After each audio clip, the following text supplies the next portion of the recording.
Hello and welcome back to the Bat Post. Today we're going to be pretty much talking about the Nations League, but first, this happened. Liverpool's quadruple turned into 2 domestic trophies Against a Tin Pot club. Against the Tin Pot club. They were 2 games, maybe 2 goals away from being regarded as one of the greatest ever English sides. And now they're not, so tee-hee. But the game itself, really quickly, Trent and Virgil, silly boys. Shouldn't have let that happen. Benzema let me down on my bet. Just have a shot on target, you absolute monster. The fact cretin. that he didn't as well. He just kept teasing me as well. He kept running into the box and just laying it off. There's an amount of times he could have just took a punt, but he'd pass it, and it's so not Benzema to do that. But yeah, it was. It wasn't the most thrilling of finals, but I had a great time. It was so much fun. Where we was at, there was a Leeds supporter that lived in Spain for a bit that kept going, "Vamonos!" He was a knobhead though.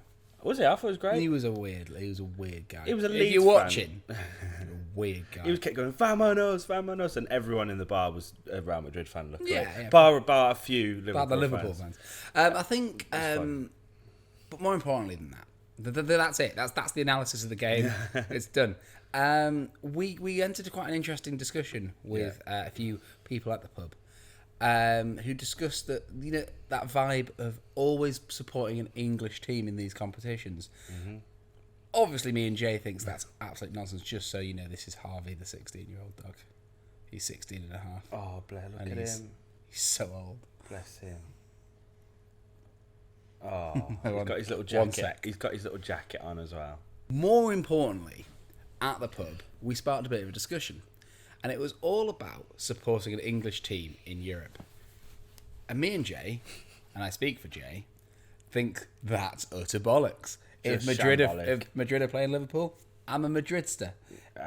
Absolutely. It's a shambolic. I support an English club in Europe, Chelsea. Yeah. And when they're out of it, I don't Don't give get me wrong, if Swansea Yes, went on a mad run, you're like, oh, come on. I said this to them. It's not an English club, of course, but I did want Rangers to win that final. And you know what? And you probably disagree with this, but West Ham had a fun little run. Yeah, but that's where rivalry comes in. Yeah. And here's where the conversation gets very interesting. When we discussed, I said, who would you rather win in this final? Madrid? I was speaking to a different Chelsea fan, or Tottenham and Arsenal. It's Tottenham or Arsenal against Madrid, and this Chelsea fan, sorry Harrison, still said he would support the English club. That is Boom. Mental. That is unfathomable. That is crazy. It makes no sense. When you played Liverpool a couple of seasons ago, as much as it pained me to think, I didn't want you to win that because it's a London rival. It is a club, right? That is utterly bizarre. I just don't understand how it affects. If Inter Milan win, if Real Madrid win, if AC Milan win, if means Barcelona nothing. win, if PSG win, I'm just like, yeah, whatever. It means nothing. Madrid, they've won 14 times now. Great. There's no bigger fear in my life than Arsenal finally winning a European trophy, which they've never done because they're fucking dog shit. Even your invincible team didn't win a European trophy. Embarrassing times for them, but.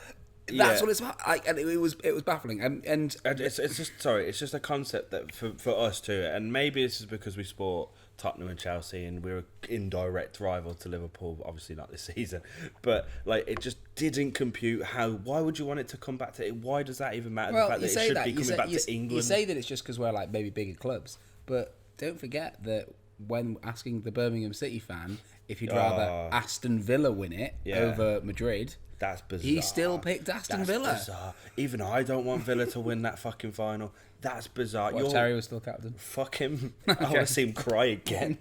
Good. It's just let us know what you think in the comments, because we just can't compute the idea that you support an English team in Europe that's not your own. It makes no sense to us.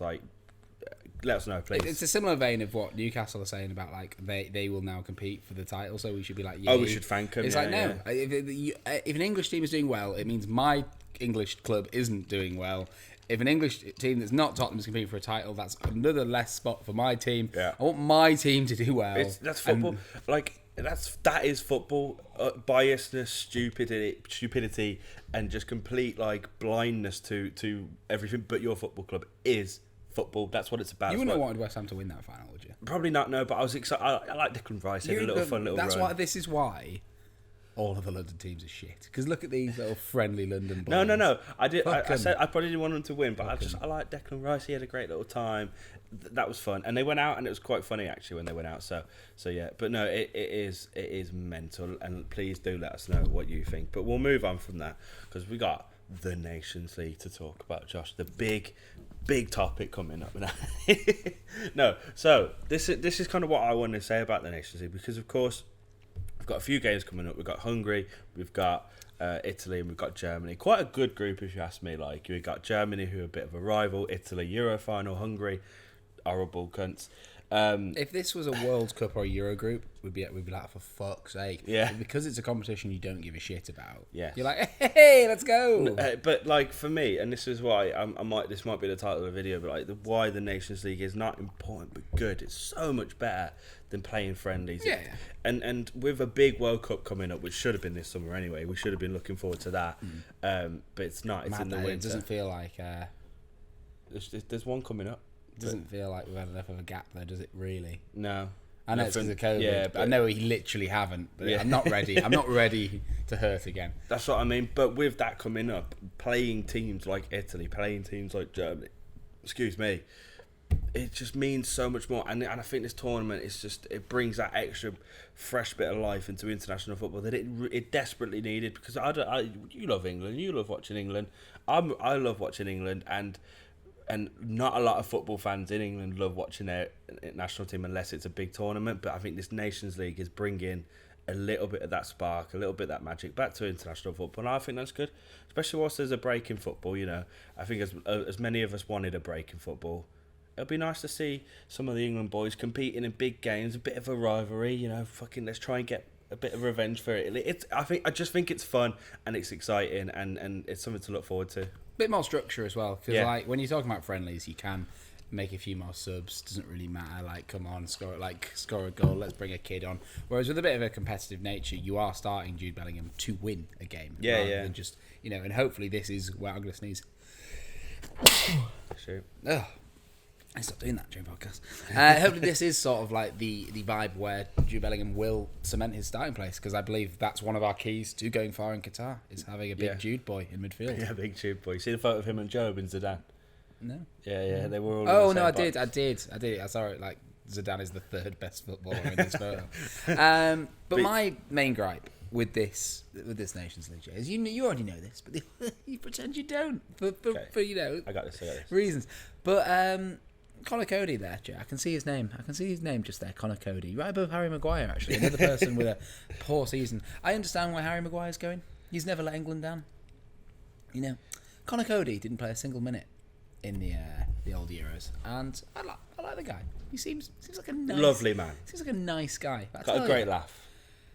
Before I say the real injustice, I'm not convinced he's the best centre back. Wolves. Aston Villa. I think it's Max Kilman. Is Mings in there as well? No, Mings. Okay, well that's good. Out today Because Konza also is harshly done by. But no more injustice has been done. Then this is a weird sentence. The biggest injustice that has been done is how Connor Cody can go to this Nations League and sleep at night, knowing that Eric Dyer has been left at home after the season he's had. It's a joke. Sorry. It's a joke. It is. Eric Dyer has had a season. He's had a great season. A season to behold. He has had an incredible season, getting top four as well, and he had a key part to play in that. Like, there's an achievement there this season. Do you know who scored an own goal to cost Arsenal top four? Benjamin White. And there he is. Benjamin White. Yeah. And you know what? No. He actually prefers to be called Benjamin. He's Really? come out in an interview. No way. And everyone calls him Ben White. Yeah, look at fucking England. They're like, fuck you, Ben. It's actually Benjamin. Fuck you. But No one knows. But to go back on your point that, Harry Maguire's never let England down. That's why he's there. I don't remember Eric Dyer letting England down. Yeah, I remember him banging in a free kick against Russia. I remember him putting that pen away for Colombia to win the first penalty shootout. It seems like forever for England. Yeah, and then if you talk about letting down, every single England player played a part in the catastrophe that was the second goal conceded to Croatia, and every England defender played a part in allowing Bonucci to bundle one in the final. I mean, Eric Dyer wasn't even there. Maybe it wouldn't have happened if Eric Dyer was there. That's what Eric Dyer would have chinned him already. That's why he would have chinned Bonucci in the 40th minute. Yeah, no, I completely agree. And of course, we're talking about the England squad. Of course, we've transitioned into that. I'd completely agree. Dyer has been miles better than Cody this season. But the thing is, it's such a shame, isn't it? Because we've got this gripe and we talk about how annoyed we are with Southgate again. But come on. Gareth and Tomori have made it finally. I was just about to say, Southgate giveth, Southgate taketh away. Yeah. Jay's given a bit of love to a Tottenham man. We're going to return a bit of love to an AC Milan and a Palace man because Chelsea did a silly and sold two incredibly promising, two of the young best centre backs in England. Just for me, potentially. The difference between winning and losing is having these men growing with the squad. Yeah. Because Harry Maguire's the wrong side of 25. John Stones is 28. Their time is coming to an end. And these are the new guard. You've just got a man in Fikayo Tomori who's just got a Serie A. He's got, I don't even know, I can't remember what it's called. Scudetto. The Scudetto in his hand. He's got it. And he is their best defender. Yeah. It's mental, isn't it? And also transitioning from a phase of England which might be going from a defensive back five to maybe a four with those two in the middle because those two are capable of that, whereas Maguire maybe isn't capable of that. Yeah, we don't have to accommodate these two. Yeah. They these two just are play just football. Professional. Also, both very good leaders and captains. Like Gareth's already captain Palace. The professionalism that Tomori's shown going to Milan and doing what he's done. It's unbelievable. So I've got an image for you, Jay, if you will. Go on. I'm not going. We're just not. We're going to pretend right back doesn't exist. We're going to pretend left back doesn't exist because they're long conversations, and I don't want to have that right now. But I'm just picturing Tomori, maybe wearing the number 6. Is that a nice number for him? Yeah. Oh no, Guay 6. I like Guay 6. Tomori 5. 5. That's fine. I like that. I'll take that. I like that. Take it off John Stones. And just in front of them, you've got Declan Rice, because that's how we transition into a back three. Because whoever's bombed on, Rice drops in. Who's ahead? Who's ahead of Rice? The answer is Bellingham and Foden. And you know what they're doing? They're playing football. They're feeding. They're playing football. They're just balling. Harry Kane's up top. Maybe Jack Grealish, I guess. I don't really care beyond that. Jarrod, Bowen. The midfield thing. I like the midfield. Midfield. No, but you know what? Midfield. Some of the best midfields in the world win World Cup. Look at Spain a couple of years ago. That midfield was incredible. You know what I mean? But everyone I've just mentioned there. And so France. Obviously, people will come in. That's how life works. But this could be England's midfield for the next 10 years. Yeah, with the youth aspect, but also it's mad as well because they are so young. But they're all so experienced already. Phil Foden's like an old man in football terms, isn't he? Like he has played so many games already. Like this is so promising for England, and we're excited. And also, little loop back to the Nations League. This is what makes me excited for the Nations League to see players like this wearing the England shirt, and just forming that bond, forming that connection, which might take them then to Qatar. It's exciting, Josh. Absolutely. Tell you what isn't exciting now. Qatar. Qatar. No, I was going to be slightly less political than that. I saw a tweet the other day from a City fan account, and it was Julian Alvarez, done. Yeah, the River Plate wonder kid. Yeah. Erling Haaland, done. Cucurella, soon. Calvin Phillips, soon. And I was like, oh, hold the phone. What? Calvin? Why? Listen, why, if you're a City fan, are you excited about that? No, very true. I don't want to say anything about Calvin Phillips because last time he did did really well against Croatia. Didn't win us the final, did he? Didn't, and also got relegated. But yeah, he didn't get relegated. Oh my god, they didn't. They survived, yeah. They survived, didn't they? That's a shame, isn't it? That is a shame. Well, on that note, do we have anything else to say? I think we've waffled on for long enough now. This has been a weird... Tell us what you think of the England squad. Who are you most excited about of this young crop of fun times in the England squad? I mean, I don't even like Saka that much. I know I do like him, but I don't rate him as highly as, score more goals. More. Do more. Do more. You're just a poor man Sterling. Be more. Tammy Abraham is in the squad. Tammy! Because he has got that again. Another player that's now won a knockout tournament. What a happy time. Yeah. Jarrod Bowen has actually been to a semi-final. But he's had a prolific season. Yeah. There are players here. Jack Grealish has the highest expected assists in the entire league. Yeah. He's just City don't have a striker. When he combines with Haaland, he's going to explode. It's exciting times. Exciting times for England. It's exciting time for Antonio Conte's blue and white army. Don't know where that's come from. No. But we haven't even spoken about it. We're going to do a video on that later. Ivan Perisic, welcome to Tottenham. No. Stop. It's time to go. This has been a weird video, but thanks for watching. Appreciate your loads. We'll be back next Monday with another weird video, apparently. Bastoni. So come back. And as always, Kunde. Tell your Kunde about Kunde, Bastoni, Dad. See you later. Off the rails. A random one, that.